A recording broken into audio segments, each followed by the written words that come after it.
How will GTA 5's multiplayer work? What mission types can we expect?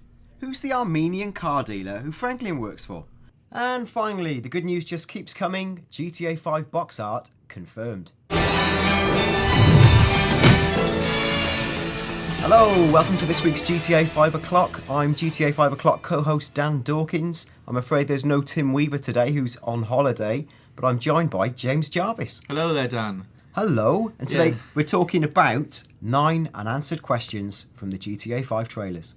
But, stop press, before we do that, Rockstar have just this minute released the GTA 5 box art. That's right, Dan, yeah. Tim seems to be missing out on all the stuff. Last week he missed out on the new screens. This week still away, and we got a new box art. I don't want to say he shouldn't be on any other shows. I'm just saying, every time you've appeared, James, new things have happened. So, Tim, just bear that in mind. If you're on a dark week, just go on holiday, please. Just go on holiday and we'll have some more stuff. So, Dan, let's check out the box art then. Obviously, exactly how we think it was going to turn out, really. Yeah, I guess, again, to blow the tiny boop trumpet, that's nothing like a trumpet, a trumpet of success. Weeks ago, we did a show about the GTA 5 box art. All the GTA box arts to date have followed a pretty clear formula. And in fact, you did exactly that, James. You mapped the formula to existing grabs. And we can see probably on screen now your predicted pack shot. Yeah, against the real one. And this is how they match up. So you can see James's, and then through the magic of the internet, we will present the actual pack shot, which features the emblematic helicopter, which always appears in the top left of the grid. Which is where we put it. I know, some kind of science geniuses. So let's talk about the actual pack shot. Well, obviously, as we just touched upon, there's a helicopter in the top left. It's a sort of small police issue helicopter. It's got a minigun, it's got rockets, and some dude who looks kind of like a SWAT dude or a police dude. Yeah, it'd make it out to be some kind of police helicopter rather than a player-controlled one at this point. Not saying that you can't control that type of helicopter in the game, but at the moment it looks like they are chasing you or the character, whoever they're after. Yeah, again, whether that's a suggestion at the kind of hardware that will be thrown at you when your wanted level escalates, we don't know yet. Next panel is from the Diamond Heist in the sort of Rodeo Hills posh area, and that's again linked back to Trailer 1. Looking at the character's eyes, I mean, it looks probably like Michael. Am I right to say that? Yeah, I think we've established that Michael is sort of leading that heist from other screenshots and trailers, so it'd be fair to say that is him. And moving into panel 3 at the top, we've got the motorbike. Again, we know that Franklin's a pretty adept motorbike rider. We've seen other screenshots with him perhaps holding a bag and the Uzi. That's the bag that appeared on the Game Informer cover art. So it seems to be like a heist bag, probably containing money or jewels or some such thing. So we've discussed that piece of art on a previous episode. Bouncing to the sort of middle left panel. The lady. Now, we have seen this lady before, right, Dan? She's not new. Yeah, she's not new. We've seen more and in many ways less of this lady before, wearing a bikini, stood on the beach. She's carrying an iFruit phone, which is GTA's version, obviously, of an iPhone. And again, you could make a joke about the symbol and what it represents. Was she wearing the ring in the previous? I think she was, because she was the other way around. This image is almost flipped, which is what we touched on all those episodes ago when we made our original box art. This box art is made up of a lot of existing art assets we've seen, but slightly rejigged. So some of them are like mirrored, and some of them are in slightly different poses. And I think she is holding it with her other hand. I could be wrong. Okay, that's interesting. She also, if you had to choose, you'd say she's probably based on a famous Sports Illustrated pic of US model Kate Upton, who is not unattractive. Anyway, moving on. On the far right, we've got everybody's beloved psychopath, or in fact, I've been told off for calling him a psychopath in the comments. He's merely a sociopath. So there he is. That's Trevor, with his distinctive cut here neck tattoo, his little ace of spades or spades arm thing. And he stood in front of the Vinewood logo in what is a juxtaposition of an old screenshot, James? Yeah, we've seen, I think it was some artwork as well. We've seen Michael holding a sniper rifle also in front of this Vinewood sign when it was, it's been a slightly different colour. It was like yellow But they seem to have used the cutout here of Trevor is the one with him sitting on like that sort of quad bike when he's holding this thing. So he seems to be cut out of that screenshot, placed over the back of the Vinewood sign, and used in the box art. Probably because he's looking the right way and it fits just nicely in between all the words. Yeah, I think it just creates a slightly denser concentration of things. It just set the game in your brain in Hollywood in a way that sitting merely on the quad bike didn't. Yeah. So I think it's this artistic license. I understand why they've done it. We'll maybe go to the bottom left and Chop, everybody's favourite. Is he a Doberman? Yes, he's quite big and vicious. He's no Chihuahua, that's for clear. Again, we haven't actually seen much of how dogs are going to work in GTA 5 yet. We have seen a glimpse in the trailer where he sort of bounds over the car front. It's the first time we've had proper animals in GTA like this, or certainly had dogs. I can only guess that their role is slightly more significant. I mean, certainly significant enough to appear on the pack shot. Exactly, yeah. And I think we've got some a few more, not facts, but analysis about dogs coming up in this episode, in fact. Good job. And also, we've got in the middle frame, just below the auto bit of the logo, this is interesting because we've got a guy in a Speedophile 2000. Now, this is an image that seemed quite cemented in our minds from the first trailer, but this is quite clearly Michael riding the Speedophile. But when we first saw the trailer, it was like a dude who looked a little bit like Franklin, but maybe just kind of wasn't like Franklin. Yeah. And now it definitely is Michael. Any thoughts on why that is? Well, like we've discussed before on these shows, those trailers were made a long time ago. Maybe when they hadn't nailed down which characters they wanted to do certain things or which environments they were going to be in. So he could, in the trailer, just be like a placeholder man, like just put Gennaro Man in there instead of one of the three main characters. Maybe they didn't want to give away that's the kind of thing you could do in the game at that early stage.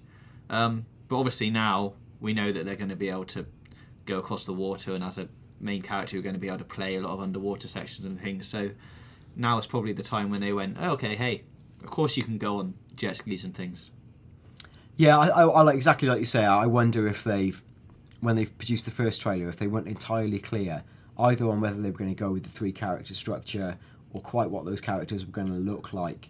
And I think, like you say, they've used generic placeholder dudes in those situations, and now it's all clear that there's three main players and what they do. They're getting them in the front line. Now, the bottom middle panel, this is the guy who feels like kind of a mystery because it probably is Franklin, but doesn't really look like he does in some of the other shots. No, I mean, judging on the rest of the pack shot, like, it would make sense that it was Franklin because you've got Trevor and you've got Michael in there. But I guess the art, looking at the one of him with Chop, like he looks similar. Yeah, I mean, maybe it just is Franklin. I mean, it makes sense because the other guys are all in there, and to sort of only have Franklin wearing a bike helmet on there feels a bit strange. It's a little bit mean, isn't it, as well, really? Yeah, it's a really mean thing, particularly when his dog gets Bigger Billy. This is like that scene. I've just been watching The Artist, James, where the dog gets Bigger Billy and the lead actress. Well, the dog is the star in that, isn't he? Exactly, so you wouldn't want to snub Franklin just like that. So, well, let's go for it. It is Franklin then. Let's confirm that. Let's just say that. Well, I'm going to say with 90% certainty it's Franklin, having previously not been certain at all. That's a great mark of a good pro. Bottom right, we're seeing, police car and a escape car. That's a car we've seen Michael driving, isn't it, in previous trailers? Yeah, that is. Interesting that is one of two proper new bits of art. I mean, the rest of it we've sort of seen in one form or another, but we have not seen that piece of art before, or the helicopter. Yeah, exactly. And I think there's words on the sign that seem to say Los Santos, probably police department, like police line, do not cross. Yeah. Again, could be a little hint at the fact that you're going to be breaking the law and getting wanted levels and being chased by the police, as you would completely expect in GTA 5. Otherwise, very few surprises with the pack shot. I guess it's in line with what we expected. What's disappointing as we speak is that once they've done a making of the GTA 5 trailer, or GTA 5 pack shot video, or GTA 4 pack shot video it was at the time. And the end of that video had a date of the next trailer. Yeah. Now, so far, we've had this pack shot released, but no hint at a next trailer. Hopefully, as you listen, something might have happened and they'll have announced. Yeah, well, they are painting this on the side of a building right now. It's not quite finished, They did say when it was finished, they were going to release the pack shot in digital forms. So possibly that has just been finished. You'd think that they were doing another video where it was all like speeded up and you could see the man painting it really quick. So maybe once that video is released, we'll have a date for the next trailer. I think what's happened is Rockstar's hand has been forced slightly with the pack shot reveal because they started this mural actively on the wall in New York, and because the nature of drawing these things is that the artist had to like sketch in pencil what they were going to eventually paint or ink in. Internet wags took that pencil sketch and used that to build a nigh on accurate picture of this pack art. So probably Rockstar have had to say, oh good grief, before the bogus pack art that's almost the real pack art becomes the official image of the pack art, let's just release the official pack art. Let's just say now, this is real, we've done this. Yeah, so I think maybe their hand was forced, and which may explain the fact we haven't quite got, making of video and maybe a trailer date yet. Or maybe they just won't do that this time. But we're all crossing our fingers that they do because we'd love a new GTA 5 video. I guess that's kind of it. Just to say, please keep liking the videos. It'd be great if you could subscribe to the video as well, because then you get the weekly show every single week, 5 o'clock on a Wednesday. Follow us at GTAV O'Clock on Twitter.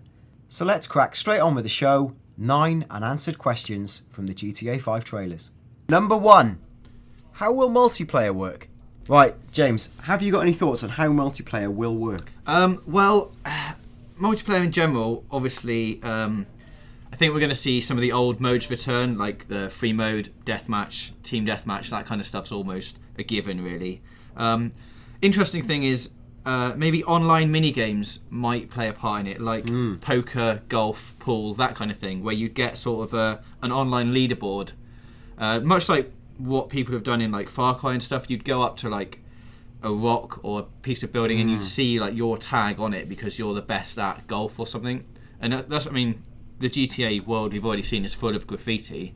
It wouldn't be another leap to see your bit of graffiti on a bit of wall that you've done the best sort of pool shot in or something like that. I think that's a great idea because Rockstar have already said that they're interested in more full-blown and rewarding mini-games rather than a huge volume of not that satisfying mini-games. And certainly they've talked about having a full-scale replica golf course. Now, it seems a bit stupid to make that and then not make it a sort of a competitive sub-activity. Yeah. And the best way to do that, like you say, is to have like a permanent online scorecard. So, whether your score gets recorded elsewhere online or whether it appears on like some form of in-club leaderboard or something like that. I think that's fantastic. Yeah, I think it would really add to your experience. Imagine just driving around the city and seeing like little hints of your tags all over the thing, going, that's where I am, I'm the best at that. Oh, that would be really cool. And there's all sorts of ways that could be made even more fun. For example, that say you were to get like a text on your phone if someone had broken one of your course records or something. Yeah, that would be amazing. Yeah, stuff like that would be really cool. Like, again, I don't know if they can do that, but that's a nice idea. What we do know about multiplayer is that, strictly speaking, the game won't have any co-op modes. No. As in, you can't play the single-player game with a friend. Now, I guess that's partly because it would ruin the illusion of this carefully plotted multi-character world where, if James was Franklin and I was Trevor, and rather than enjoying the script, we just spent all our time dancing and playing cards. Yeah, which we would do. Which we definitely would do. Yeah. And it would absolutely ruin the tension. So it sounds like what they're going to do is make co-op part of a sort of standalone online mode, which might be linked to the heists. Yeah, I think so. Like smaller heists, do you think, rather than... Yeah, probably not the main in-game mission heists, but maybe side heists, like, to accrue resources. Yeah. Or maybe there'll be a standalone thing of actually doing the big heist, but I don't know. It would seem weird to break the reality spell, because Game Informer, when they saw GTA 5, said there was like an on-screen menu with 4 axis points on it. 3 of them were the playable characters and 1 option was left blank. Now their speculation was that surely that must be a way to dip into online multiplayer at any time. Right. To suddenly like break the spell of the single player world, go online. This is increasingly a trend in games, so I think that's quite possible. Yeah, it happens a lot in Need for Speed as well, like sort of you can drive around single player and then hit the button and you're instantly online, as it were. Yeah, and I think that's what people kind of expect now. So what would be really cool is if you carry on, let's say your crew from Max Payne 3, which we'll talk about more at length in a minute, but you could then use individual people's skills to reflect in the heist. So, for example, James might be the getaway driver. I might be, the front man who does all the machine gun work. Good, I'm stuck in the car again. Actually. Well, you get a really cool car, and I may get shot. We could always flip this. But, you could do activities like that, and you could specialise. And again, that would play into what we'll go on to talk about now. Question number 2. How will your crews carry over from Max Payne 3? Well, Dan.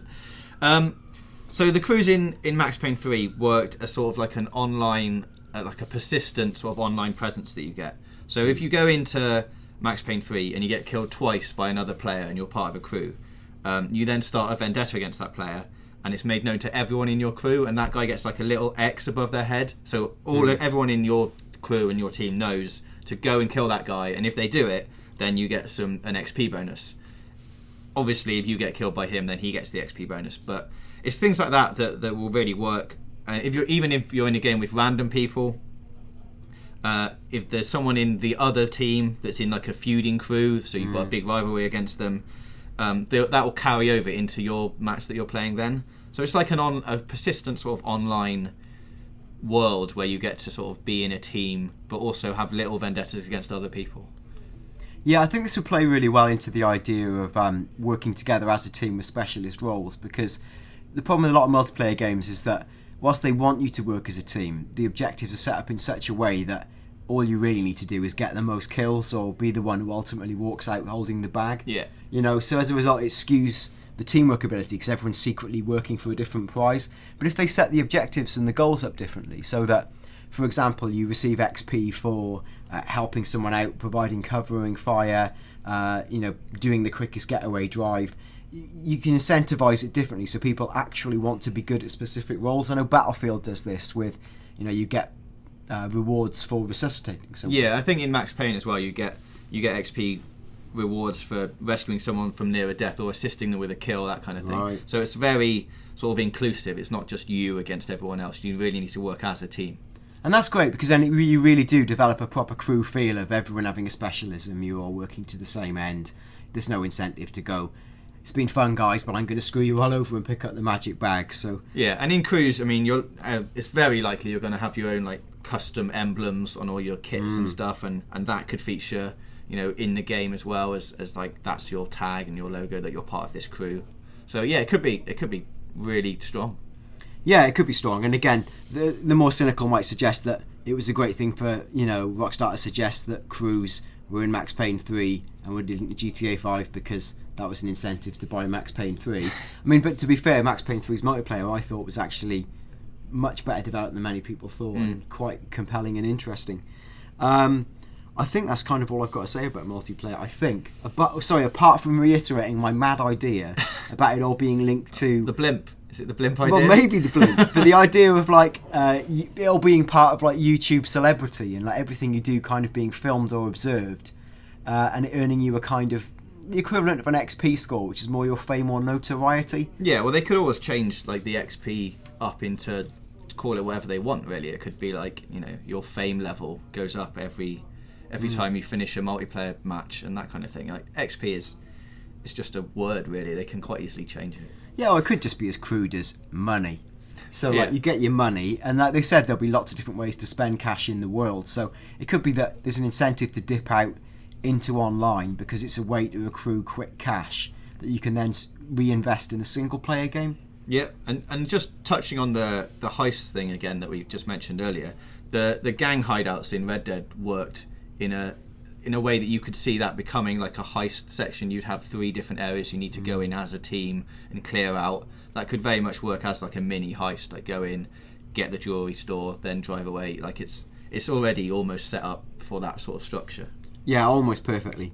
Okay, so that takes us to what desert areas can we expect, and how will they keep them interesting? Well, there is obviously, as we know, a vast, a very big expanse of desert they need to fill up with some stuff. What have you got? Have you got any thoughts, Dan? Well, there's some stuff we sort of know. One is that there's an area that's similar to like the Salton Sea area, which is kind of where Trevor lives, and Tim Weaver's talked a lot about this, and that's a relatively open expanse. There's also other areas to the sort of north of LA, which might be a bit more leafy and lush. We're obviously going to have the sort of Mount Chiliad area spreading out towards there. I think the key thing, and this is what Rockstar has said, is that to an extent, keeping the countryside empty and vast is a deliberate thing because they want to juxtapose the density of the city with the scale of the countryside. And more than anything, it allows you to fly a plane and not be headbutting an invisible wall, Exactly. So you need a bit of scale. But obviously if you walk the miles underneath, you want stuff to do. And this is where, it's going to be a bit more like Red Dead Redemption, where there's going to be like generated dynamic events that will keep things more enticing. Now, what we kind of know is there'll be stuff like, for example, hitchhikers. Yeah, I think that was in the Game Informer mentioned it in their thing. There was hitchhikers and broken down cars, that kind of thing. Yeah, and I guess you've got to go work out, do I help these people? Are they actually going to be out to mug me or something like that? Also stuff like you might come across like an abandoned van, almost like a drug heist gone wrong, and you might think, well, do I loot this stuff, or is it a trap, or will it be a risk? Yeah. And I guess, similar to Red Dead, that kind of vibe. Yeah, that kind of stuff. I've got a quote. While the countryside might be more chilled than the city, there are plenty of things out there to keep players occupied. A countryside without animals would feel quite hollow, and at the same time, animals aren't just a backdrop. You can expect to see dogs guarding areas, causing the player trouble when they try to sneak past them. Ooh. So we know, obviously, that they're going to be animals. Like, that's almost a given. I think there's been mention of sort of bears, cougars, that kind of thing that you'd expect to get in sort of the dusty areas. Maybe even like bats and hyenas and things late at night. I guess the dynamic shifting would make different animals come out at night and that kind that's of thing. quite exciting. I think that makes perfect sense. Yeah. What I like is the idea of something like you get your dog. If you could like almost acquire a hunting dog, and then you have to go out with your specialised pet and track like a key monster or beast. That sounds a bit ridiculous, but a bit like Bigfoot was mooted to be in San Andreas. If you could go out with like your hunting dogs and track down Bigfoot, that would be an amazing thing. Or just track down Bigfoot by spending all night wandering around the forest and then coming home empty-handed, all sad again. Yeah, and if they give you out clues, like you meet someone in a hut and he goes, he's been spotted in the middle of the night in the so and so region, so now you've got to be there at like 3 a.m. Yeah. That would be amazing. Yeah. On a similar thing, I think when the Guardian saw it, they said they saw farmlands, deserts, villages, mountains, and a functioning ecosystem teeming with wildlife. So, obviously, it's going to be full of lots of interesting animals. That might be like you say, not quite on the same scale as Bigfoot, but sort of like a rare animal that you might only see every now and then. That you get extra money for bringing it back to the city, and like, hey, I killed the giant fish from the lake, that kind of thing. Hey, that would be brilliant. Actual like prize fishing trophies. It's the sort of insane thing that Rockstar might do. Yeah, and there's enough lakes and water in the surrounding areas that they could, like fishing, I would suggest is probably, hopefully, a good mini game to have. Question 4. What is the GTA 5 equivalent of sniping the pigeons? Well, sniping the pigeons, what a massively long task that was in GTA 4. I don't know. I mean, they could put anything in it to make that kind of thing happen. I don't really want to suggest anything. I'm going to let you throw something out. Well, yeah, I'm not really like an obsessive anyway, so I tend to like finish the single player mode and then I'm not that bothered about finding every last tick box. Like I quite like the secret jumps that used to be in previous the stunt things and that. Yeah, they were pretty cool. The stunt jumps are really good. Again, I've accidentally collected secret packages in previous GTAs. I've never actually wanted to hoover them all up.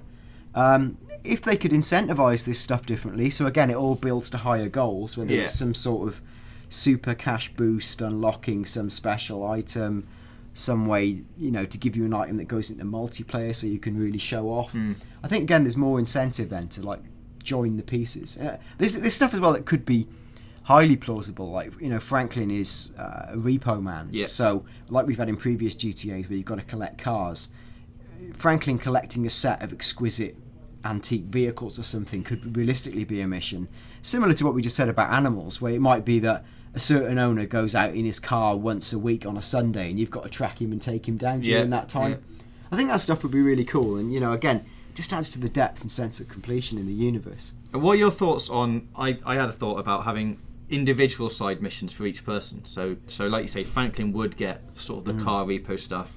Maybe Michael gets like the keep fit stuff, like the cycling. We know he like goes out cycling on his bike a bit, and the mountain climbing and swimming, triathlons. And then Trevor just gets the destructive stuff, like you used to get, like the cause as much carnage as you can. Like, I mean, that fits to their characters. I think that's certain. I think Rockstar have even said that there's very definitely going to be character-specific side missions. So I think exactly what you suggested is right. As in, you're not going to have Michael probably like stripping naked and doing muscle expos and stuff. I mean, maybe, but probably not. He's more likely to play golf, is my guess. Yeah. And Franklin is more likely to be doing mountain biking on Mount Chiliad, or driving fast cars and that kind of stuff. And I think Trevor will be exactly like you say, the guy who allows you to do a different word for rampages.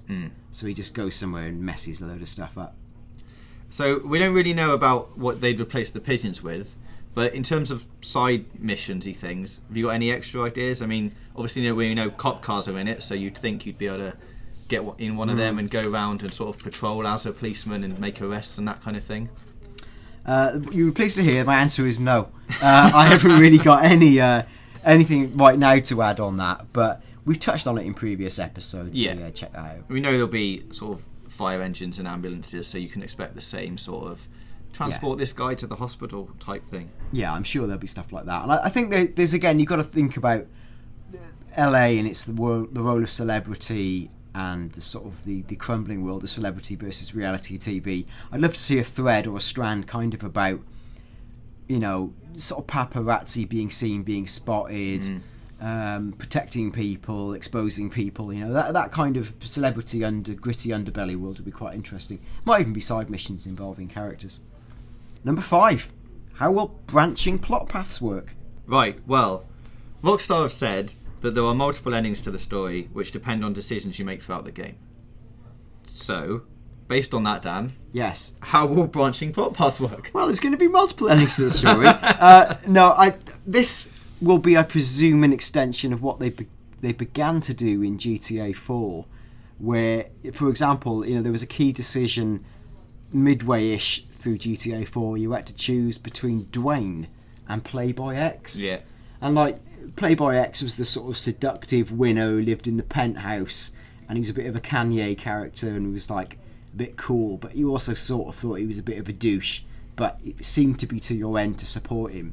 And then poor old Dwayne, Dwayne was Dwayne down on his luck, fresh out of prison, everyone had left him, completely downbeat. You went to his house and it was like this sort of completely textureless room with a toilet and broken television, and Dwayne was like, "Oh, come on, man! No, you've got to back me up and help me out." I'm not helping you out. But I chose to help Dwayne because I felt like I couldn't not help Dwayne. It was the worst thing not to help him. Did you choose Playboy? Of course. Did you? That's the lifestyle I'm looking for. But penthouse apartment. Did you regret it though? Because doesn't Playboy effectively go, "That's really nice and all, dude, but I've got other things to attend to"? Yeah. He's probably not quite as grateful as I'm sure Dwayne was when you eventually went and helped him out. Dwayne was incredibly thankful. In fact, you can't shake that sucker off. He's always asking for a game of bowling. He's always ringing you up. See, that's the thing. He's always ringing you up after that. "Oh, hey, my new buddy. Right, okay, let's go bowling." That's what broskies do. They go bowling. It's not all about mutual gain. So, I mean, bless Dwayne. And that was one decision, and I think sort of immediately you had a sense of what was the right, inverted commas, answer. But certainly later in the game there were decisions that were much more fundamental and sort of affected, I guess, characters' fates and if they lived or died. And I think that this sort of degree of interaction is only going to be expanded for GTA 5. Yeah. What is interesting is that from the mission Rockstar demo to Game Informer, whilst you can swap between characters, it is critical that all 3 characters survive that mission for you to succeed. So as a result, whilst there's going to be plot branching, I don't think it's going to be completely freeform to the extent of, whoops, Michael is dead in the first 5 minutes. Yeah. That would be rubbish. So I guess again they'll build in key hot points where, not hot point, like fridge units or anything, but key hot points where you have to choose a direction the plot will go in, or perhaps you have to choose an allegiance that will affect the way the game develops, and albeit, you know, with either Franklin or with Trevor or with even, you know, and again, there seems to be an element of there being different kinds of gangs within the world, like, you know, where there's Irish gangs, there's sort of triad gangs, Mexican gangs, Russian gangs. I think there's probably going to be an element of sidling up to certain allegiances and units. Yeah, I think Rockstar have said, you like, in terms of the robberies, you can do them in different ways and have a lot of choice over the things, like how you do them. But it was hard to implement sort of all the loose ends that fundamentally affect things after the robbery. So it'd be impossible to track all of the different decisions you made if they sort of left it like, just go, oh, do what you want. Oh, that guy's dead. Okay, like, they just can't do that. So you'll have a lot of choice over how you do it. But then once I think you've started going down that path of going, I want to do this and then this and then this, that is how that mission is going to play out. Yeah, it's interesting. I wonder if they'll make it a little bit more like a Skyrim, as in there is sort of an ultimate linear narrative, but it's incredibly easy to get sidetracked and fiddle around in the world. Yeah. As opposed to be constantly driven down a certain road, and side missions are very much side missions. I wonder if they'll sort of blend it all up so you sort of don't see the joins. I think that's exactly right. And they've said they don't want to restrict the sort of creativity that players have. They said they've got a bunch of missions in GTA 5 that are far more freeform than anything they've done before. This is Dan Houser talking. He says, we tell you to go and get something and the player decides how to do it, what characters they need on the job and what tools they need for those characters. So yeah, I mean, having a sort of, this is the beginning and this is the end point, and then however you want to get there, you decide how to do it, I think is the way that it will go. I think that makes perfect sense. Number 6. What controls how you switch characters in GTA 5? Now, there's a couple of questions here. Like, one is, like, can you bail out? Like, this would be a cheat. Like, could you bail out of a character before he got shot with a bullet? So it would be like, I'm definitely going to lose this battle, so I'll duck out and then he's safe. Yeah. I mean, I can't imagine they're building stuff like that. No, I don't think you can switch out at any time during missions. It's sort of just at key points. So, like, you'll do the whole gun shootout, and then it's like, right, do you want to now go back to the helicopter, or do you want to stay on the building? That kind of thing.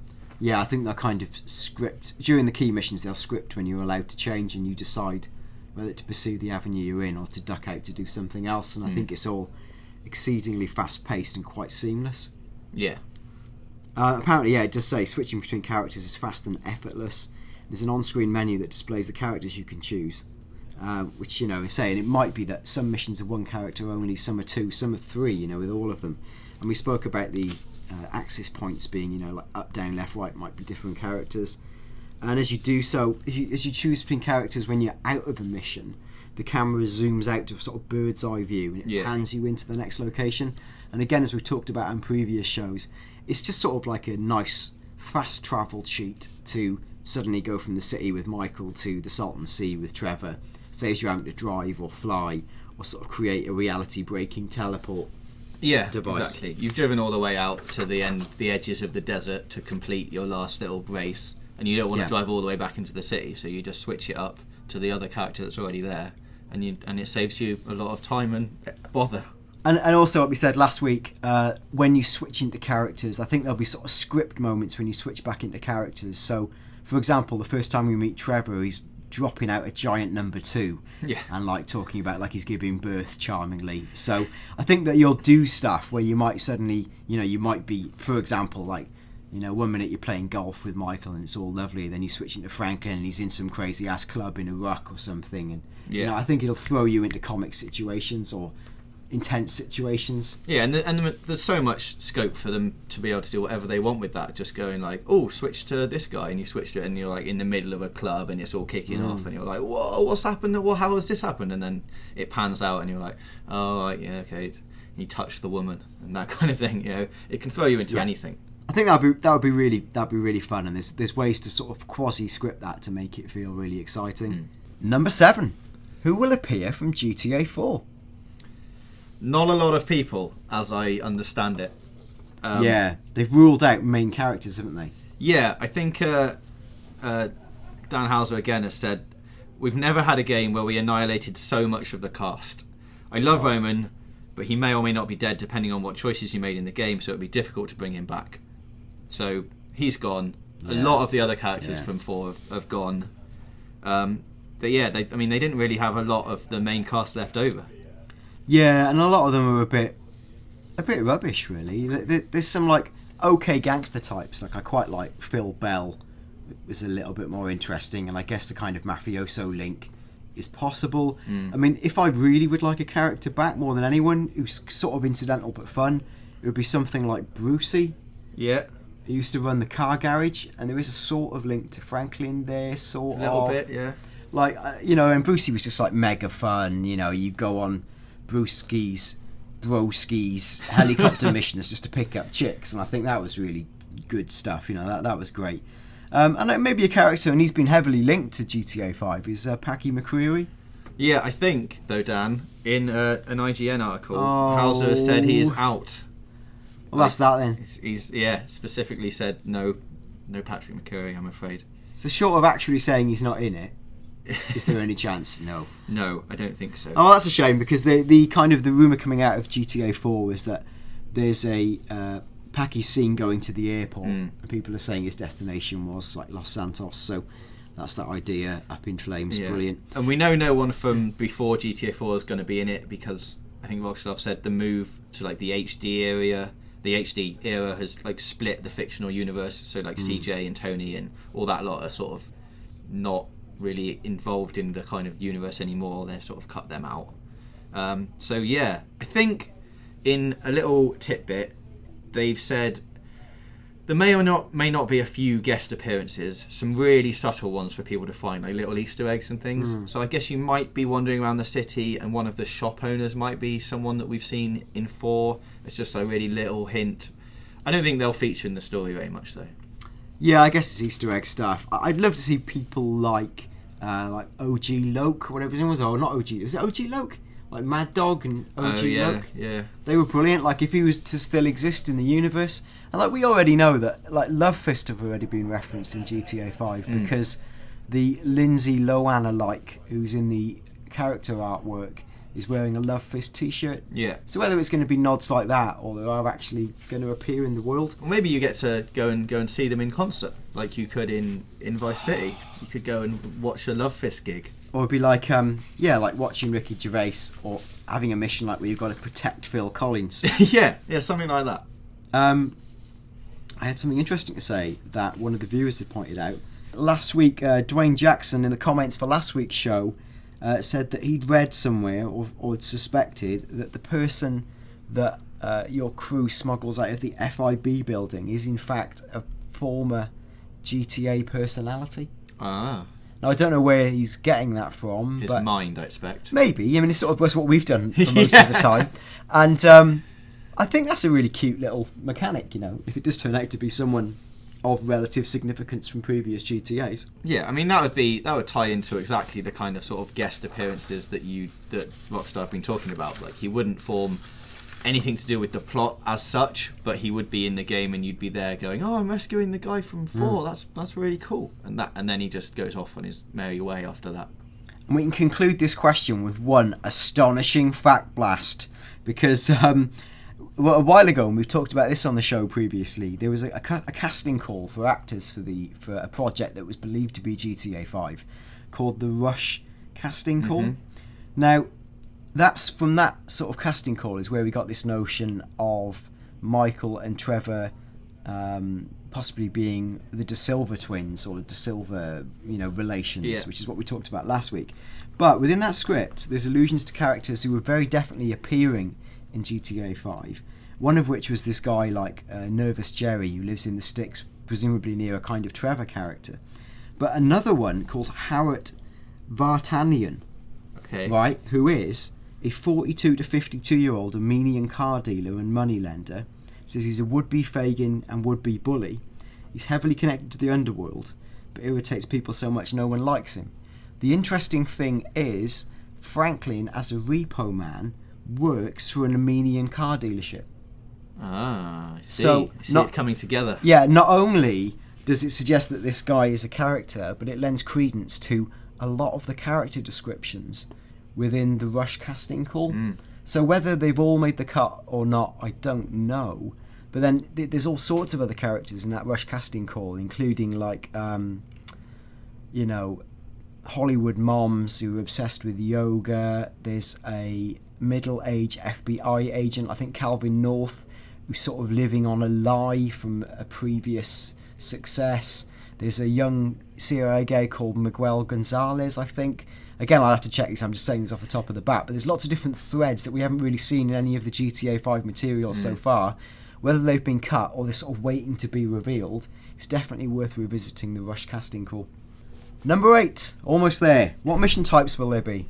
There'll obviously be many different types, so they'll range from big events to small events. Some will be explosive, infiltration type things, some like super spectacular ones which you'd assume would be the heist stuff. But then you've also got sort of family invasion, hostage recovery, robberies, and probably some more of the classic sort of GTA missions that we're all used to. Yeah, I totally agree, and I think in the Guardian walkthrough, Dan Houser talked about sort of creating Hollywood-style transitions and moments. So one of the advantages of the character swapping is it allows you to sort of cut out the dead time. Like, for example, you don't have to climb 300 steps to a sniping position. You can play as someone else while the other guy gets into position, so you're going to get very fast-cutting things.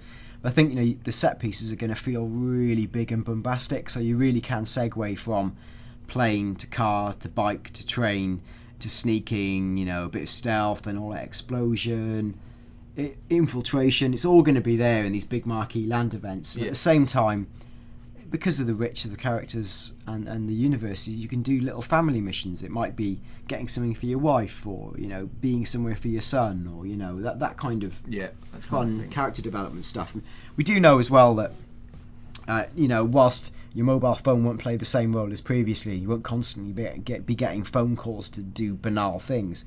You will be able to invite other characters to play tennis with you. So you could invite Franklin over for a game of tennis. I think they have said that, that you can, they'll, instead of being just random people to play tennis, you'll be able to call up Franklin and Trevor and go, hey, I fancy a game of tennis, come on over, and then they'll come over and you'll be playing tennis with them. So they want it to be a much more sort of focused dynamic between the three main characters rather than spilling off into just random sort of NPCs. Yeah, and again, I think that might even have implications for the overall plot. This is me speculating. In a similar way to Mass Effect, where the more time you spent with certain characters, the more allegiant they were to you. So it's possible they'll use a similar dynamic. I think in that Guardian interview, Dan Houser also said that the game is structured around 5 or 6 mega heists, which take place throughout the game, which the other missions that you'll do lead up to. So I think, like you've touched on before, it might be we need to get a crane or a digger to pull the wall down, so one of the missions will be going off to sort of get that digger or steal it from the construction site and then get it back to a place. So the idea is to get you into the big set piece thrill fest like 3-leaf clover and stuff a lot more quickly, and feel like you're working towards something. With every mission you're getting that bit to get to that heist and that kind of thing. So I think it's going to be, that kind of 5 or 6 mega structured heists is going to be really exciting. Finally today, number 9, how will vehicles change the way the game plays? As I think you've noted down, unlike in previous games, the cargo space in your vehicles can now be used to seat characters rather than just having it as an empty van. So obviously using it to transport people around is going to be one of the main gameplay changes. Is this not, I think, a hint towards our theory about collaborative heists and online co-op? Vehicles physically have to be able to contain people for you to go on a mission together. So if in the single player, a cargo truck has seats for 6 people, well, that's going to play out in online as well, where all you guys have to pile into the back. So it's a silly touch, but it would also allow things like, even if you're in a 2-seater, one of you can drive while the other guy sits in the passenger seat and pops off shots. And I imagine in multiplayer, your crew doesn't have to be restricted to 3 or 4 people. I mean, they've said in the game they've got a lot of missions that involve flying or in helicopters or whatever, which is part of the reason that the map is so big. But there's always, if you've got a plane, you can pile loads of people into that plane. Oh, that would be, that's the amazing super dream, is if in your heist you pilot a commercial airliner over a skyscraper, then you release a formation parachute diving team of 20 criminals. They all hold hands to form your symbol on the way down. That is badass. And again, if you've got your own custom theme tune, you play your song. It's like Ride of the Valkyries or something. That would be amazing. Maybe too amazing to actually happen. But well, not anymore. Now we've said it. make it so. That would be really exciting. A couple of other little things. We know from the Game Informer demo that Michael rides a mountain bike when he leaves his mansion. Now, I was just watching this morning, and it was interesting to hear the Game Informer editors talking about like how detailed the bike was, and saying that like the sound effects, even with the wheels clicking, was really spot on.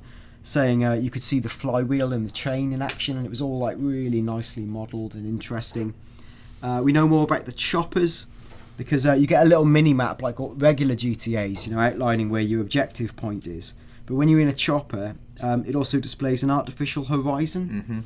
So it sort of pitches in yours depending on where you are relative to the skyscrapers and buildings. Yeah.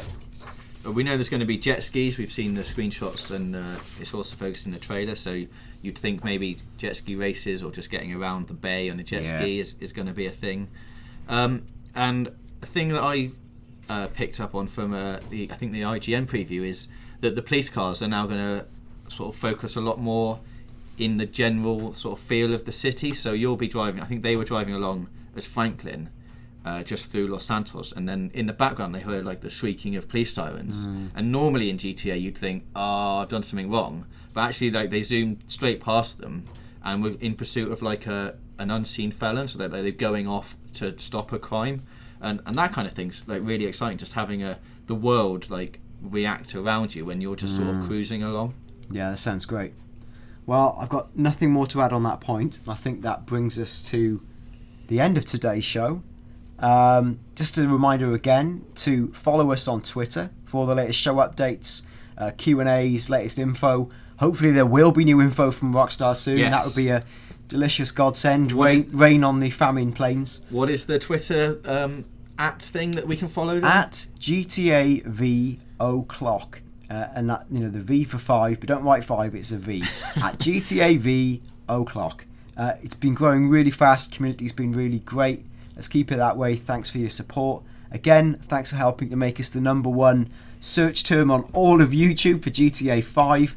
Please continue to watch the show, and I would do so by clicking one click away, subscribe on the screen right now. There it is. It says subscribe. It's not a trick. Just click on it. And you can follow the show every week. And I believe, one final thing, a new feature we're going to add is if in the comments every week you ask us a question, we'll pick the best question in the next week's show, and we're going to answer it to the best of our abilities.